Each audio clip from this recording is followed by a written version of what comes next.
seu quintal pra ver Maria João. Do plano espiritual ela o orientava, dizia pra ter paciência em sua aprovação. Um bom exemplo vale mais do que 1000 palavras. Os últimos serão os primeiros, não tenha medo não. Quem sabe canta, vamos lá. Chico Xavier, exemplo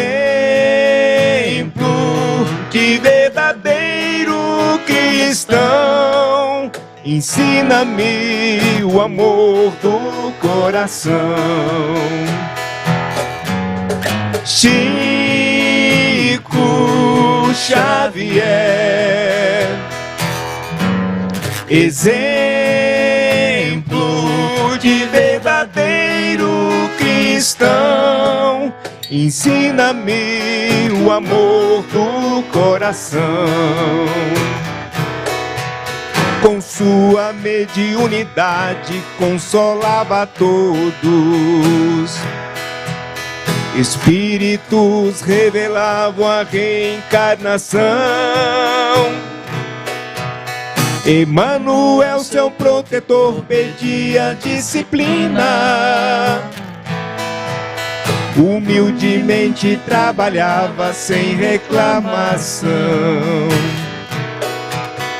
Mais de 400 livros psicografados, vozes do além ditavam mensagens de luz.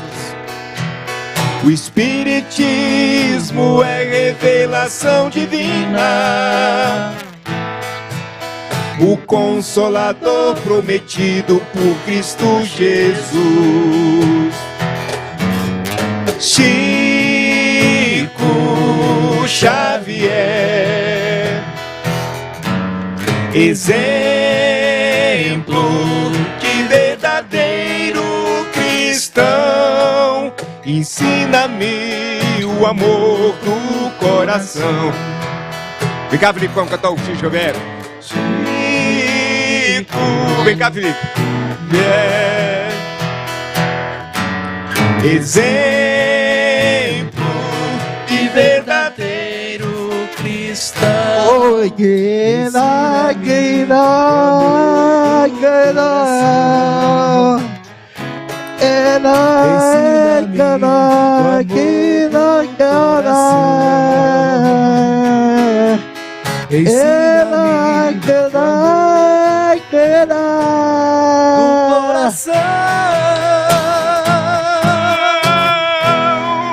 Valeu, Filipão. Coragem não é pra pouco, não.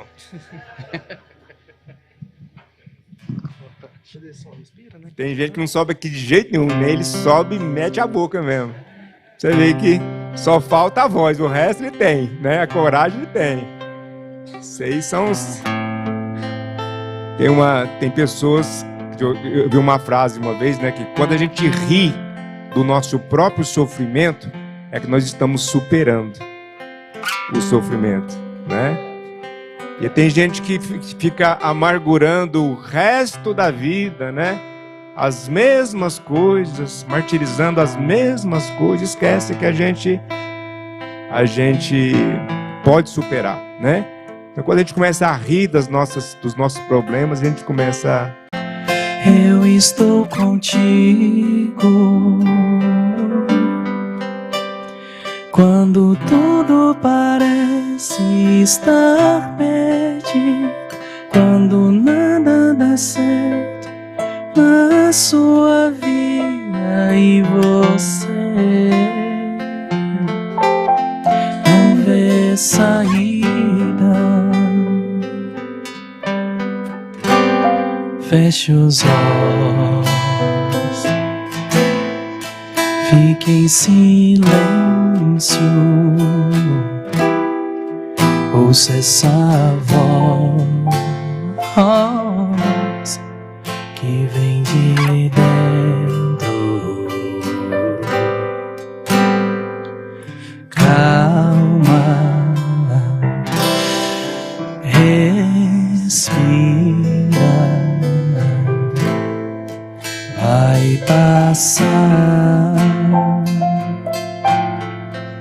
estou aqui. Não se desespere, posso te ouvir. Vim pra te ajudar. Conte comigo. Eu sou Jesus Cristo.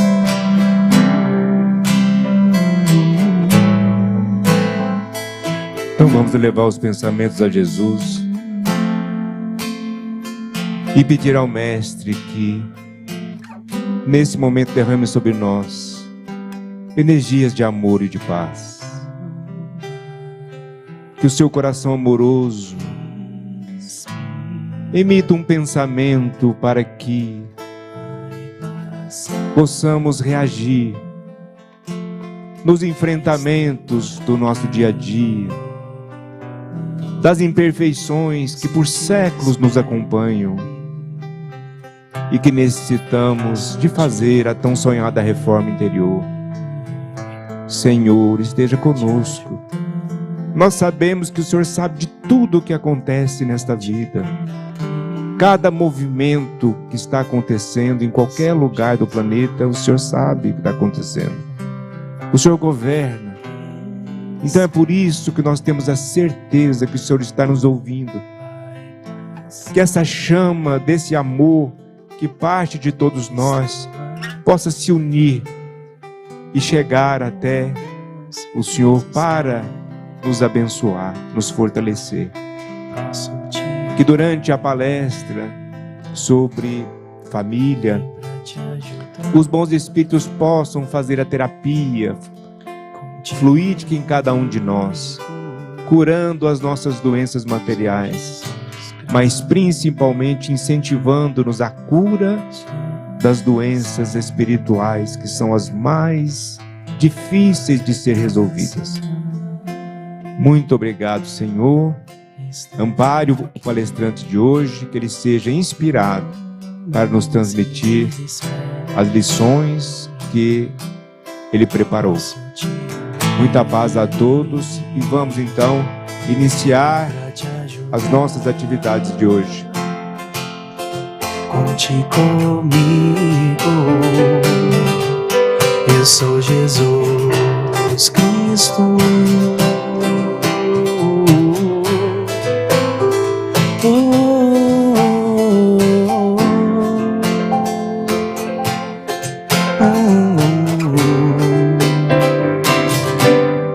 Respira.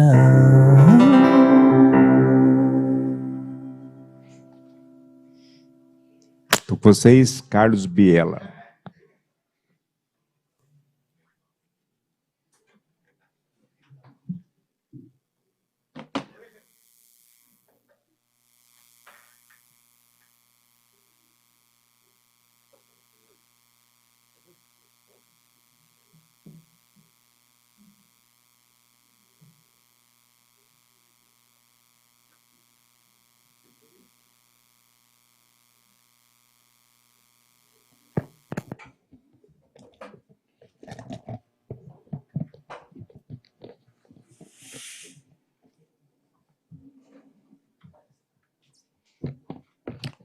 Alô? Oi, oi.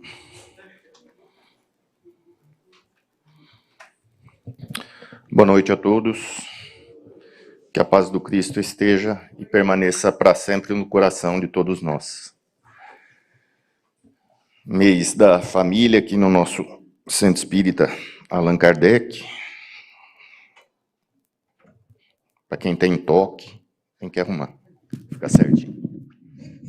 Senão não começa nem a falar. E a gente está aqui para complementar um pouco o que vem sido conversado aqui ao longo desse mês a respeito da família.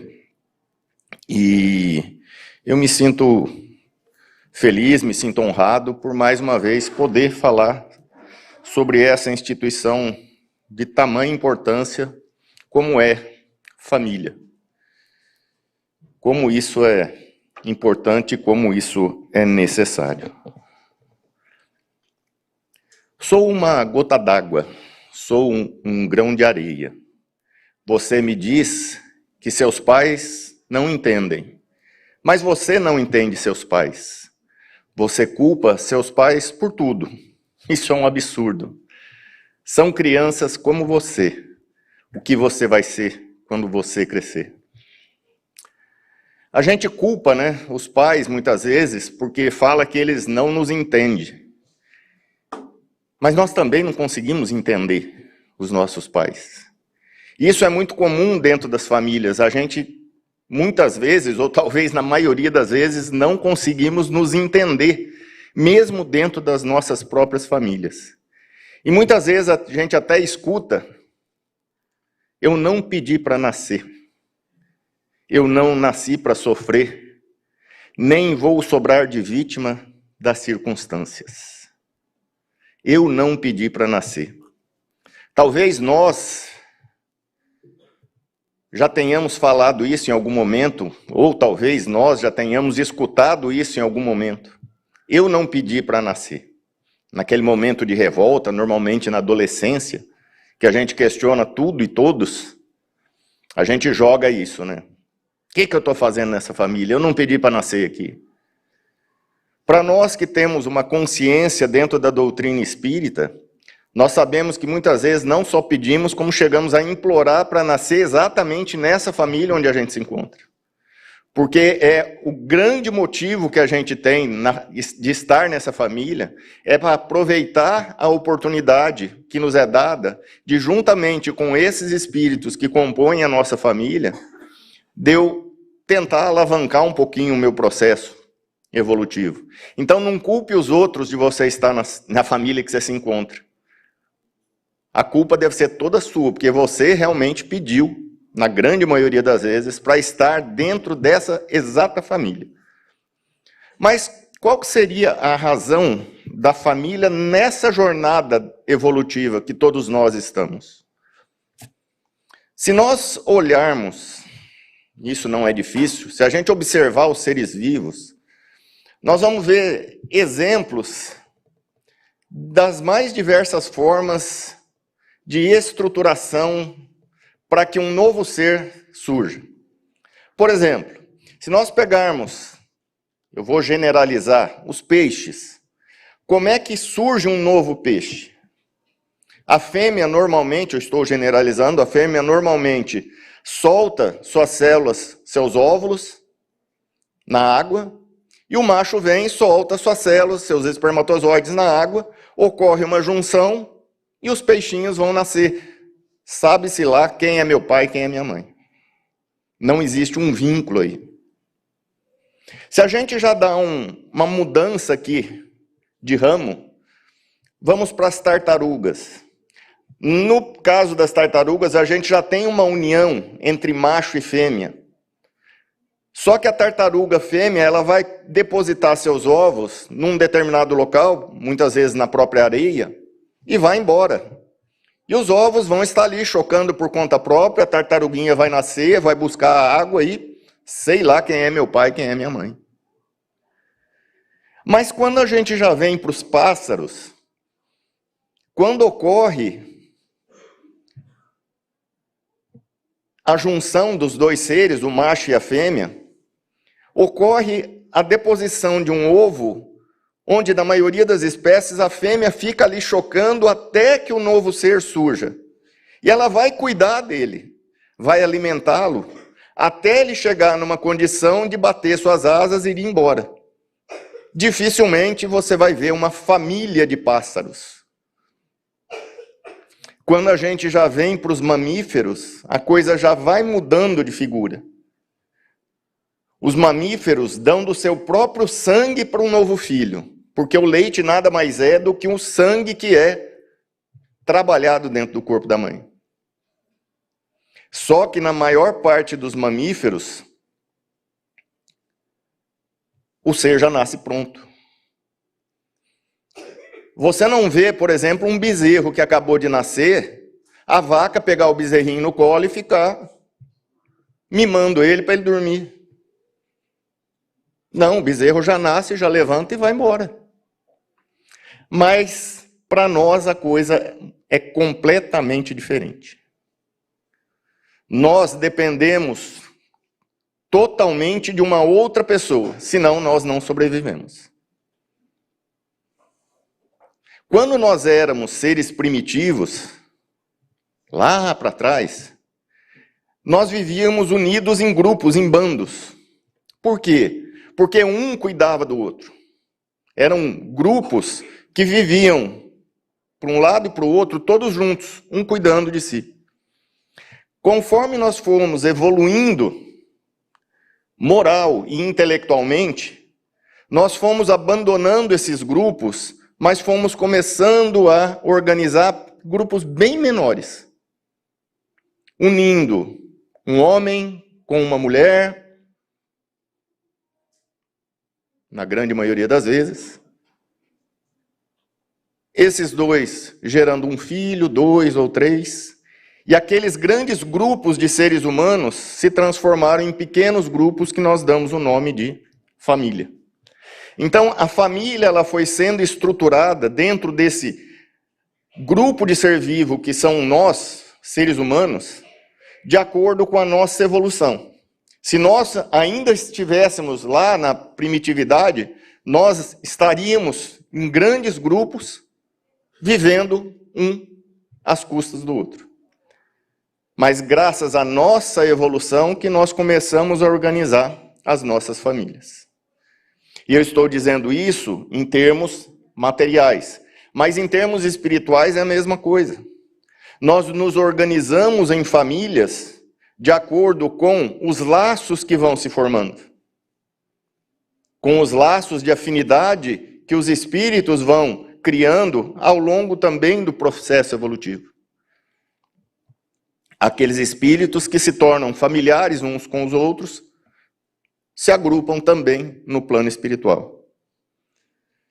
E quando existe a necessidade da reencarnação, em alguns casos, nós viemos para a vida material também com esses seres que fazem parte da nossa família espiritual. Nem sempre.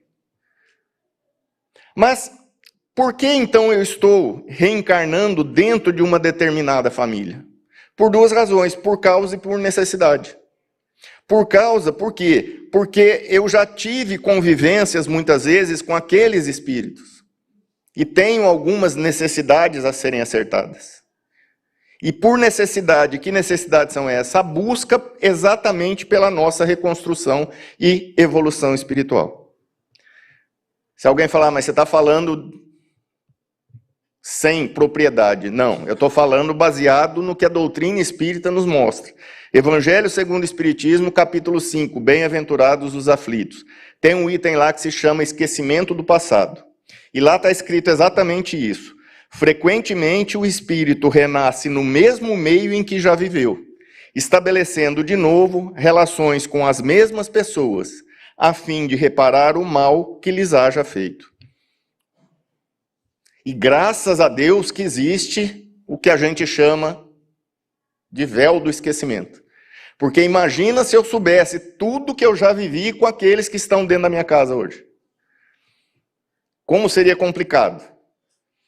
Eu saber que eu já matei minha mãe.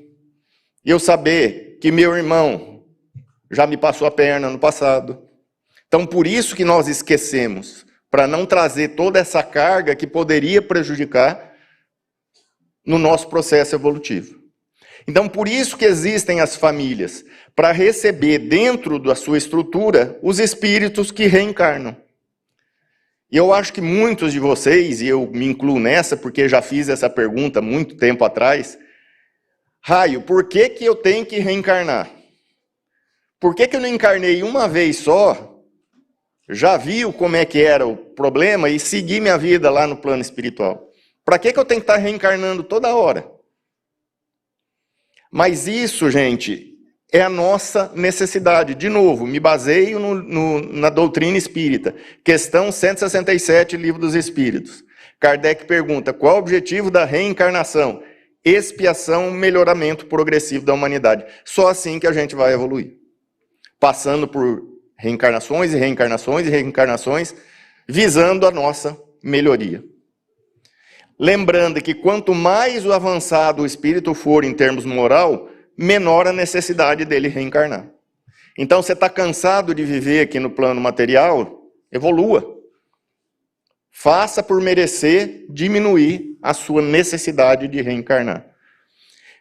Mas, para nós que ainda estamos como espíritos imperfeitos, a família ela é muito necessária para o nosso processo de avanço. Sem família, não teríamos condições alguma de dar esse passo em busca de um pouquinho, né?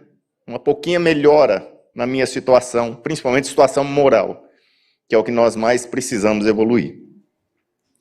E a família é exatamente esse primeiro laboratório aonde o espírito reencarnado vai buscar conhecer principalmente as questões relacionadas com a socialização. É dentro da família que a gente começa a perceber como é que funciona uma sociedade. É dentro da família que a gente tem aquela escola aonde nós vamos aprendendo aqueles conceitos que são... Alguém não está gostando. Aqueles conceitos que são muito necessários para a gente. Por isso a gente vive em família. Se quiser se manifestar, já que pegou o microfone, fica à vontade. Só que se falar alguma coisa, acho que metade corre aqui. Espero que não. Lembrando, gente, que nós não somos fruto do acaso. Nós não nascemos do nada. Existe toda uma organização para que a gente nasça. Para cada um de nós estar aqui, houve um grande planejamento espiritual. E não foi pequeno não, gente. E nesse planejamento todo que é feito antes da gente reencarnar, a nossa família faz parte desse processo. Então nós, antes mesmo de estarmos reencarnando, já estamos organizando em qual família a gente vai reencarnar. Para aqueles que acham, eu não vou nem falar com relação a achar quando começa a vida, porque aí vai uma discussão que alguns entendem de uma outra forma. Como é que se inicia o processo de reencarnação? Para aqueles que pensam que a reencarnação inicia no momento da fecundação, não é isso não, gente. O processo de reencarnar, ele se inicia muito tempo antes. Como eu falei, existe toda uma organização, um planejamento para que a gente possa chegar a reencarnar. Quem já leu vai se lembrar, quem não leu e tem interesse, leia Missionários da Luz, capítulo 13.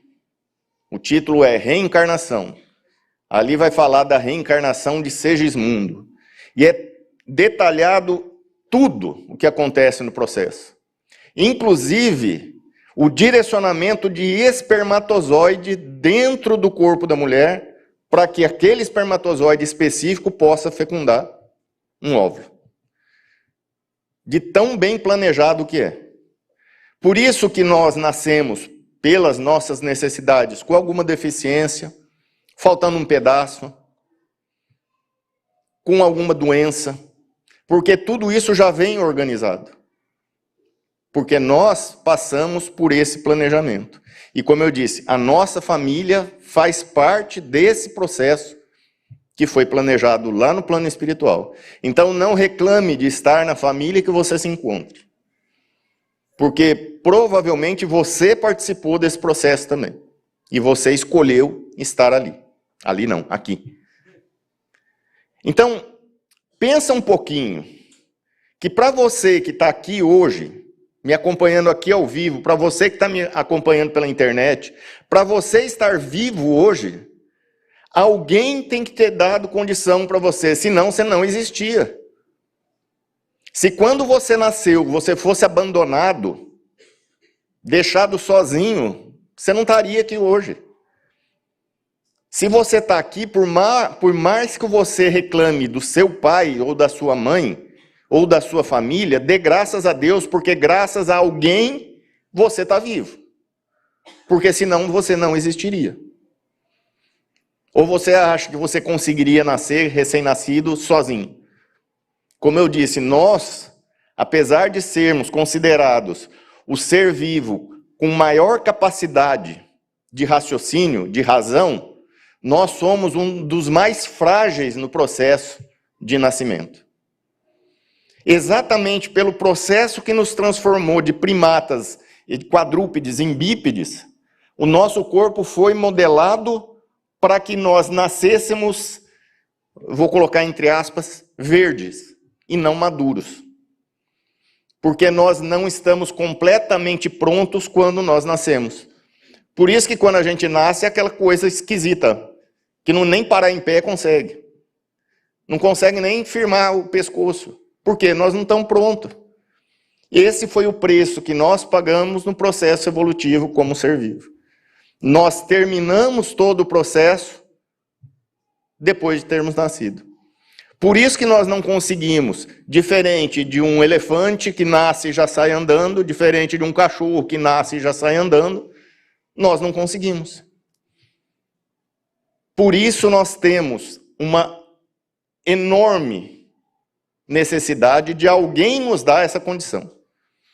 Então, de novo, se você está aqui hoje, agradeça a alguém, que pode ser da sua família, mas pode ser de uma outra família que não tem nada a ver com a sua característica biológica. Mas agradeça a alguém que te deu essa condição. Na grande maioria das vezes, é a própria família que nos dá isso.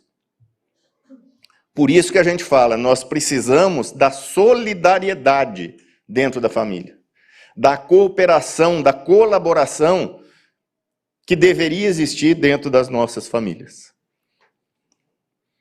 Por mais diferente que a gente seja, e não tem como, gente, todo mundo tem as suas particularidades, todos somos diferentes. Você vai ter 10 filhos, os 10 são diferentes um do outro. Nós temos a nossa individualidade, nós somos espíritos que trazemos uma grande bagagem. E nós vamos ganhar um pouco mais dessa bagagem nessa outra passagem. Só que a minha personalidade, ela vem sendo moldada ao longo do tempo. Por isso que numa família que você tem 2, 3, 4 filhos, você educa os 4 do mesmo jeito, cada um sai de uma forma. Um é mais carinhoso, o outro é mais arredio. Um é mais rebelde, o outro é mais amoroso. Isso é normal. Então não queira fazer com que o outro seja da forma que você quer que ele seja. Que não vai. Nós temos as nossas individualidades, somos todos diferentes uns dos outros. Agora, uma coisa, como eu disse, baseando-se na solidariedade, na colaboração, família é esse constante receber e dar. Dar e receber. Se não existir isso dentro da família, ela não se estrutura. Isso, gente, é muito importante para o nosso processo de evolução. Porque quando eu começo a entender isso, que tudo aquilo que eu recebo, eu também posso distribuir, eu mudo um pouquinho a forma com que eu entendo a vida. Vou fazer vocês entenderem de uma outra forma isso. Vou pegar o Antigo Testamento, livro de Ezequiel. Vem o pastor falar agora. Livro de Ezequiel, capítulo 47, para ser mais exato. Fala exatamente sobre isso, sobre dar e receber. Não sei se alguém tem o costume de ler esses livros, principalmente do Antigo Testamento, mas como eu falo, é sempre bom. Porque muitas vezes, dentro do meio espírita, a gente esquece do Antigo Testamento e fica só no Novo. Só que se eu não tiver a base do Antigo, eu não entendo um monte de coisa que acontece no Novo. As falas de Jesus, ele se baseia em muitas profecias, e as profecias estão no Antigo Testamento. Tem várias passagens que Jesus se refere a alguma coisa que você fica sem entender. Mas se você tiver a base lá atrás, você entende por que ele falou aquilo. Mas vamos voltar lá para o capítulo 47, Ezequiel. Ele vai falando, ele fala de uma visão. E ele fala sobre as águas puras que vão fluindo debaixo do templo de Deus em Jerusalém e vão caminhando em direção ao deserto até chegar ao Mar Morto. Ele vai falar sobre isso. E ele fala, por onde as águas fluem, haverá vida. Onde as águas se estancam, haverá sal. Isso é interessante, porque quando você pega o mapa geográfico daquela região e você vê onde se encontra o Mar da Galileia e onde se encontra o Mar Morto, você vai entender tudo isso que ele falou. Existe uma grande diferença entre o Mar da Galileia e o Mar Morto. E os dois são grandes lagos, que a gente chama de mar, mas são lagos. Os dois são banhados pelo Rio Jordão, que seria ao que Ezequiel se referiu quando ele fala das águas que fluem debaixo do templo. Qual que é a diferença entre o Mar da Galileia e o Mar Morto, para quem já estudou isso alguma vez na vida? Eu acabei de falar na última palavra que eu falei agora. Vida. O Mar da Galileia está cheio de vida. Foi ali que Cristo encontrou os pescadores. Como é que eles iam pescar se não tivesse vida? E qual que é a diferença do Mar da Galileia para o Mar Morto? O Mar Morto não tem. E por que essa diferença? Porque o Rio Jordão, ele desce, deságua no Mar da Galileia, que devolve as águas para o Jordão, que segue e cai no Mar Morto. Só que o Mar Morto não devolve para ninguém. Ele segura a água. Essa é a diferença. Quando a água do rio chega naquele grande conjunto de água, que é o Mar da Galileia, ela fica por ali, mas ela volta a correr. Então, o Mar da Galileia recebe e devolve. O Mar Morto só recebe, ele não devolve. Quando você tem um grande conjunto de água que você só recebe, mesmo sendo água doce, o sol faz com que essa água evapore. E quando a água evapora, só sobra os minerais que estão na água. Por isso o excesso de sal no Mar Morto. É o mesmo rio passando, só que o Mar da Galileia entra e sai, o Mar Morto para a água por ali. Por isso, tanto de sal e a quase inexistência de vida no Mar Morto. Essa é a diferença entre os dois, o dar e o receber. E por que eu estou falando isso? Porque se a vida em família não for desse jeito, nós não conseguimos fazer com que exista uma harmonia e exista principalmente o amor dentro da família. Se a minha família tem isso, todos recebem e devolvem, nós temos vida, como falou Ezequiel. Se eu, dentro da minha família, só recebo e não dou nada, eu só tenho sal, eu não tenho vida. Então a minha família não se estrutura. Isso é importante, gente. Dentro das nossas famílias, nós temos que ceder de vez em quando. Nós temos recebido muita coisa ao longo do tempo, mas nós também podemos devolver muita coisa. Então não esqueça, de novo, para que você hoje esteja aqui vivo, alguém fez talvez um sacrifício enorme para fazer com que você vivesse. E se você parar um pouquinho e fizer um cálculo matemático, para você existir hoje, precisou de 4.094 pessoas nas suas 10 gerações passadas. É só fazer o cálculo. Para você estar aqui, você teve um pai e uma mãe. Seu pai teve um pai e uma mãe, são seus avós paternos. Sua mãe, seus avós maternos. Vai fazendo esse. Vai dar exatamente 4.094 pessoas. Existiram 4.094 pessoas para que você hoje estivesse presente aqui. Você não é obra do acaso de maneira alguma. Passe a pensar um pouquinho mais sobre esse processo todo. Família é isso, é essa união de pessoas. Muitas vezes, com laços consanguíneos. Em algumas vezes, não. Quantas famílias têm filhos adotivos? Não necessariamente que aquele espírito que faz parte da minha família nasceu graças a um vínculo sanguíneo ali dentro. Aquele espírito eu trouxe de uma outra família biológica, mas ele passa a fazer parte da minha família hoje.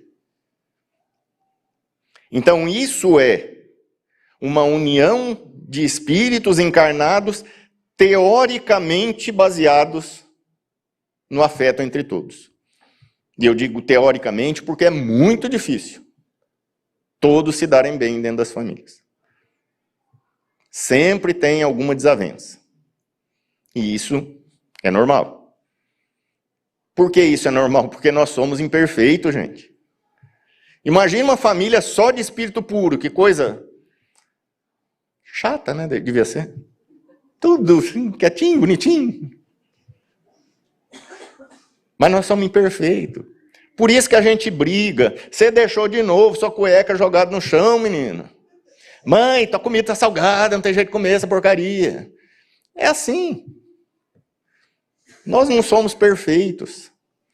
Nós somos perfectíveis, estamos caminhando em busca da perfeição relativa, porque perfeição absoluta só Deus. Mas ainda somos imperfeitos, então um conjunto de pessoas imperfeitas, o que você quer? Perfeição? Não vai ter. Não queira imaginar que a sua família, aquela família, antigamente a gente falava, né, a família Doriana, né, que é das propagandas que tinha, todo mundo dando risada, todo mundo bonito, né? Não é assim, gente. Se deixar, um joga pedra na cabeça do outro. Faz parte.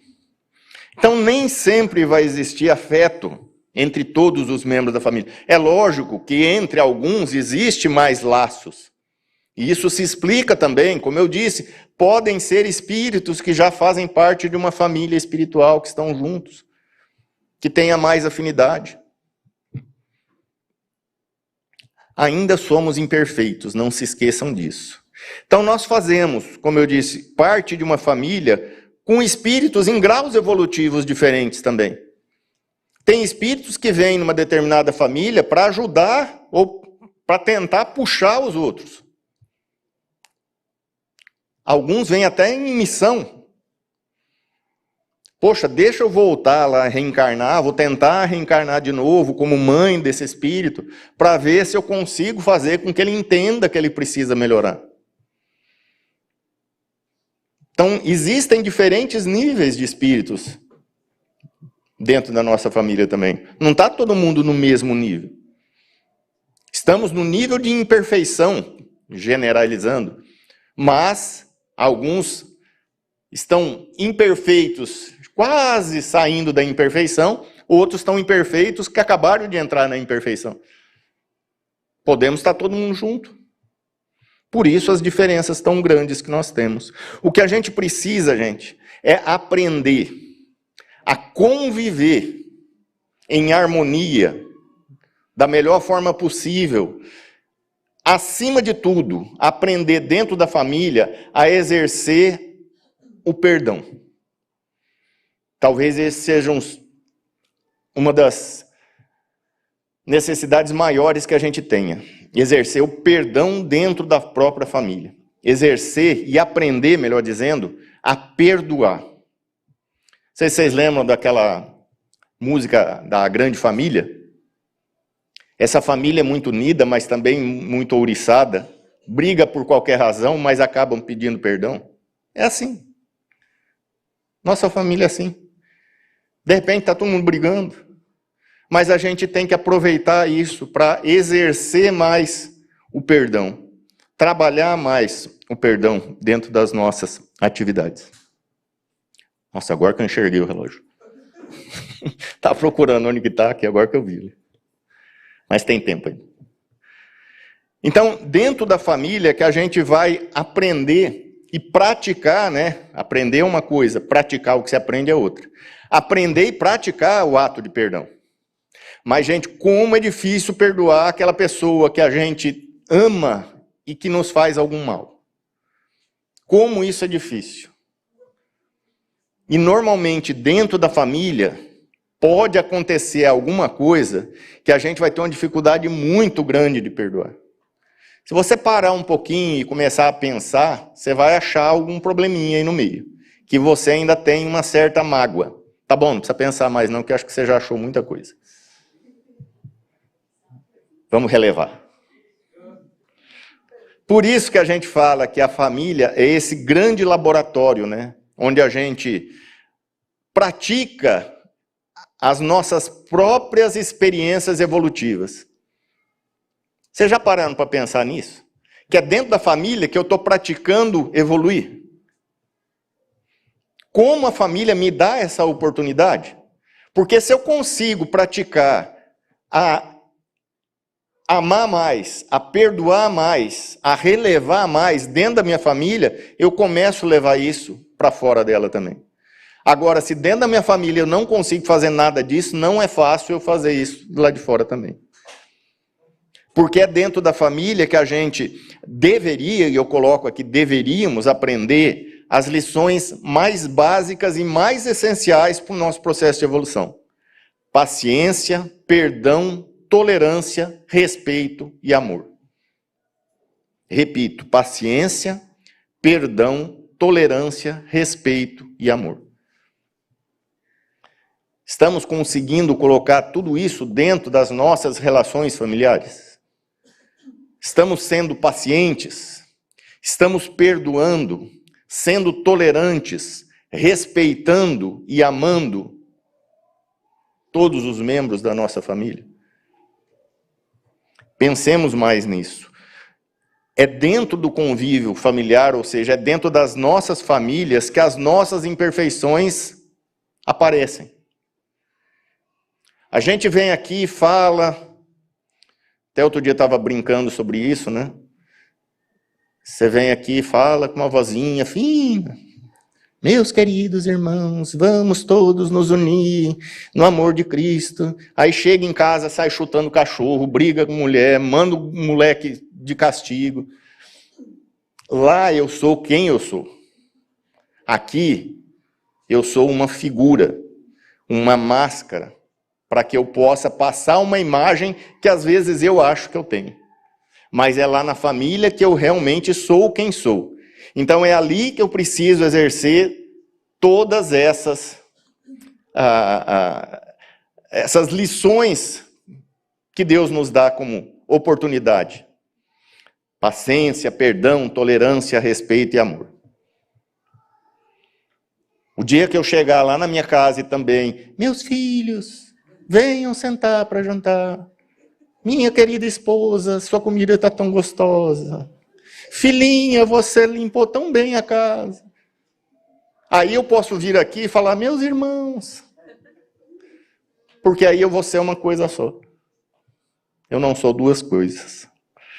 Então é dentro do convívio da família que as nossas imperfeições são expostas. E é ali que eu preciso aprender a consertar isso, a passar por cima disso.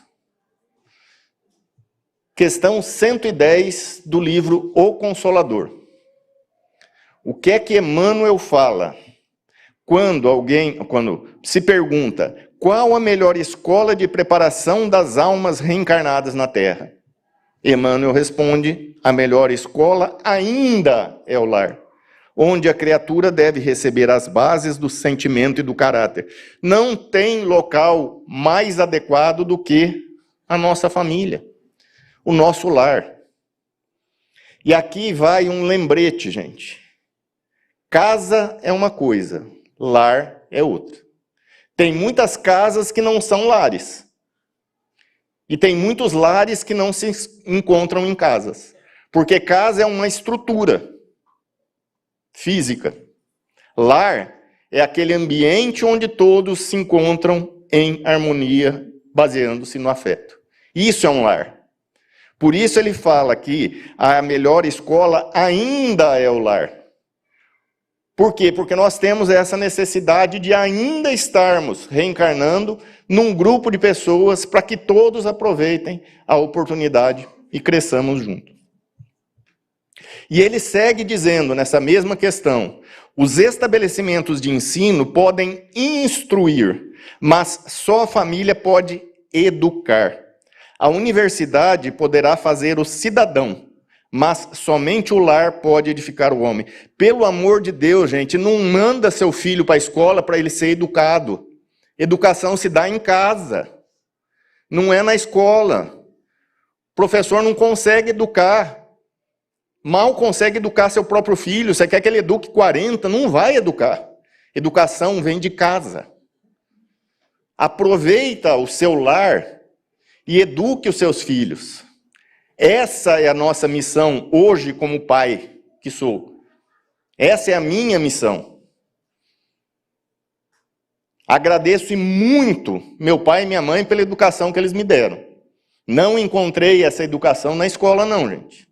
Foi dentro da minha casa, com os exemplos, com a força, com o afeto, com o carinho que meu pai e minha mãe me deram. Busquei passar isso para os meus filhos, da mesma forma.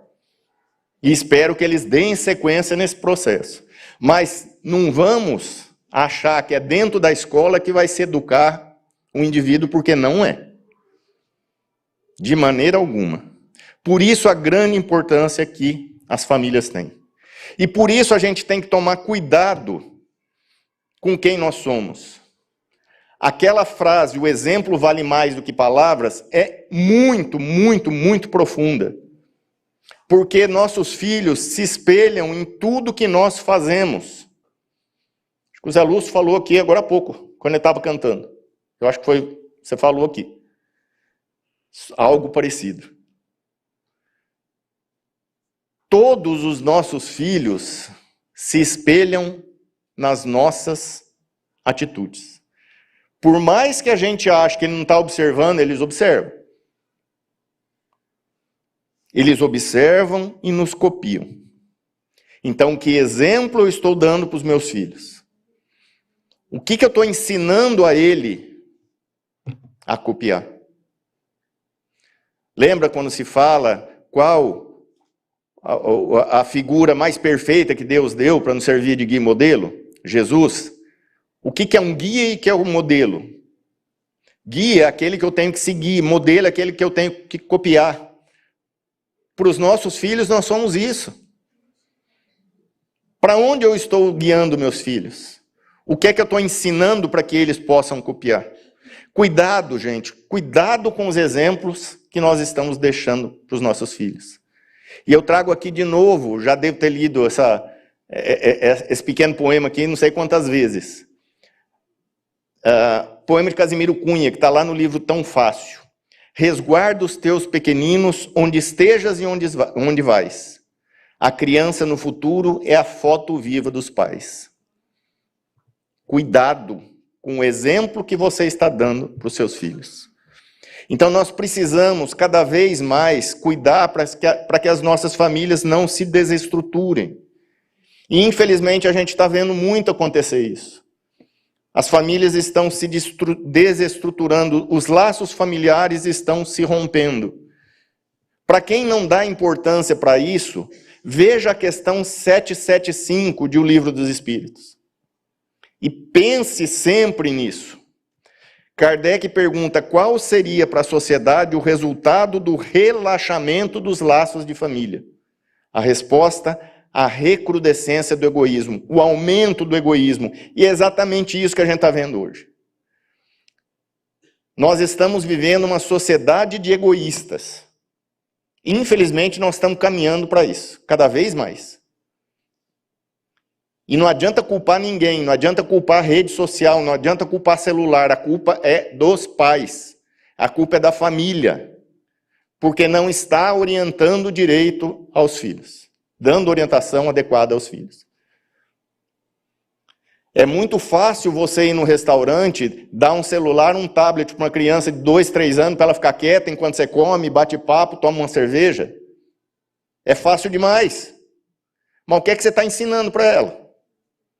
O que é que você está fazendo com a cabeça dessa criança? Pensa um pouco quando for. Leva um caderno, leva um lápis, interaja com seu filho. Não isole, ele faz parte da família. Por isso que a gente fala, faz o culto no lar, traz as crianças. Ah, mas ele não vai entender o que eu estou falando. Fala de um jeito que ele entenda. Lembra como Jesus explicava as coisas? Ele falava para públicos de diferentes graus de conhecimento. Falava do jeito que aquele mais baixo entendesse, porque todos os outros iam entender. Traz a criança para dentro da família. Não isole a criança. Senão a gente vai criar uma sociedade cada vez mais de egoístas. E isso é muito perigoso. E já que eu falei em Cristo, Cristo quando veio, quando quando ele encarnou aqui no planeta, ele escolheu viver dentro de uma família. Olha a importância que ele deu para isso.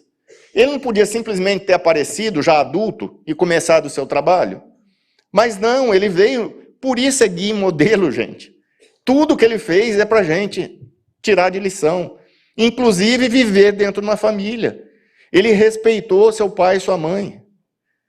Ele aprendeu com eles, trabalhou junto com o pai.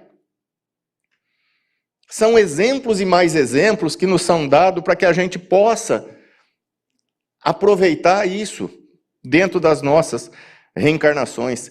E olha, para quem acha que o que eu estou falando também seja bobagem, pega a questão 208 do Livro dos Espíritos. Kardec faz a seguinte questão. Gente, eu cada vez mais amo Kardec.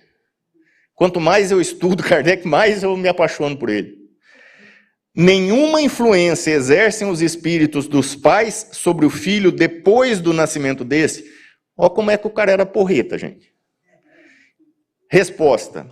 Os espíritos dos pais têm a missão de desenvolver os espíritos dos filhos pela educação. Isso é para eles uma tarefa. Se nelas falharem, serão culpados. Olha como isso é profundo. E a gente não se dá conta. Mas, gente, todos estamos na jornada. Por isso o título dessa minha fala. A família na jornada da alma. A importância que a família tem nesse processo que todos que estamos dentro da família estamos. Todos nós estamos caminhando.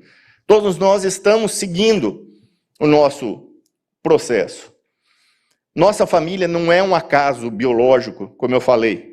Ela vem de um planejamento espiritual. E a gente nasce ou renasce dentro de uma família não para o nosso progresso, mas para o progresso de todos que estão ali. Então, precisamos entender que a família realmente é como uma oficina. Dentro da oficina que a gente vai buscar tirar as nossas imperfeições. Por isso é importante viver o ambiente familiar. Não viver fora da família, viver mais dentro do ambiente familiar. Porque é ali que eu vou tirando orgulho, que eu vou tirando vaidade, egoísmo, ciúme, mágoa, maledicência. É nessa grande oficina que isso tudo vai sendo trabalhado. Precisamos, sim, da família. Ninguém vai conseguir evoluir isolado, gente. Não tem jeito. Nós somos seres sociais.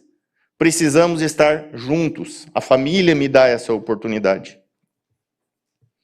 Qual sentimento que eu preciso desenvolver dentro da minha família? Qual sentimento que eu preciso desenvolver para que eu possa evoluir nessa jornada em busca da felicidade? Qual foi a maior mensagem que Cristo nos deixou?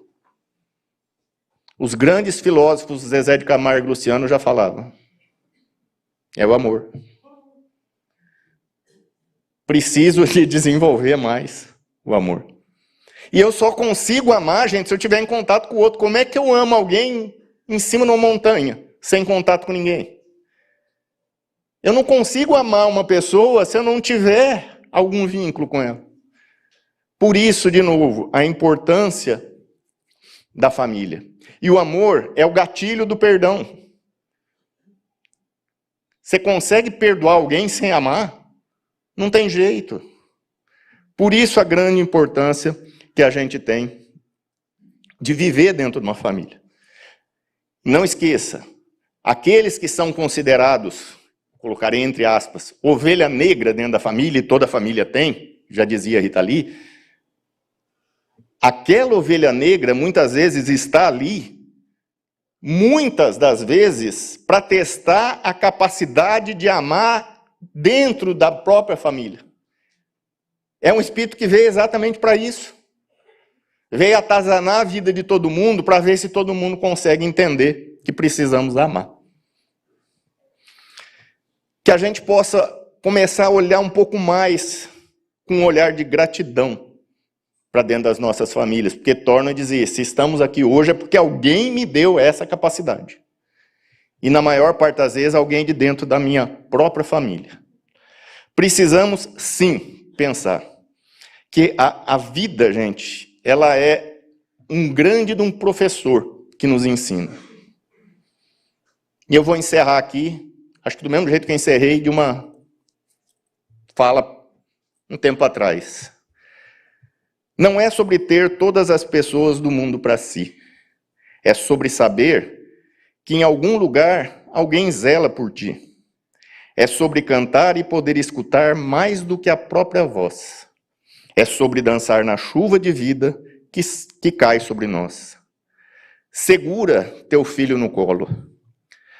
Sorria e abrace seus pais enquanto estão aqui. Que a vida é trem-bala, parceiro. E a gente é só um passageiro, prestes a partir. Aproveitemos mais aqueles espíritos que fazem parte da nossa família. Chegue em casa hoje, enxergue todos aqueles que fazem parte da sua família com um olhar um pouquinho diferente. Tenta pegar mais aquilo que Cristo tão bem deixou para a gente. Essas lições de amor. Olha com um pouco mais de gratidão para a sua família. Abrace. Perdoe. Mas, acima de tudo, ame. Porque se não fosse sua família, provavelmente você não estaria aqui hoje. Então, agradeça sempre, primeiro a Deus pela oportunidade que nos dá, mas sempre para os nossos familiares, porque é graças a eles que eu tenho a oportunidade de evoluir um pouco mais. Que Deus nos abençoe a todos nós.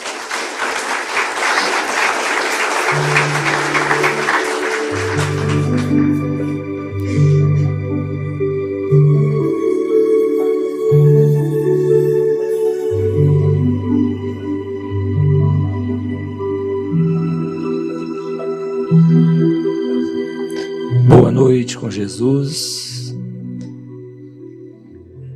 Que nesse momento, após todo esse explanar do Evangelho de Jesus, que venha ao nosso encontro para que possamos mais do que aprender, é sentir. Obrigado, Senhor, pela doutrina espírita que tanto nos ensina, que nos convida a uma viagem para dentro de nós. Há quanto tempo, Senhor, vem nos ensinando a fazer este caminho para dentro. E nós insistimos em fazê-lo para fora. Mas é chegado os tempos que sentimos a necessidade da sua presença. E assim percebemos ela de forma muito amorosa, muito zelosa sobre toda a humanidade. Onde quer que estejam os mais deserdados, os mais violentos, os desavisados. Estamos todos na mesma escola, Senhor. E assim, permita que nós nos aproximamos da sua mensagem, vivenciando-a a partir do nosso lar, da primeira escola, do primeiro reduto, que nos prepara para vivermos diante da sociedade. Que os nossos retornos para os nossos afazeres, as nossas casas, sejam repletos dessa energia que se faz aqui dentro, onde a paciência, onde a maneira de estarmos lá de fora possa condizer com a nossa vontade de sermos melhores. Uma noite abençoada para todos que aqui estão, mas estenda também os seus olhares, os seus pensamentos para aqueles que desse momento faz parte da caminhada de cada um de vocês. Muita paz e que Jesus nos abençoe.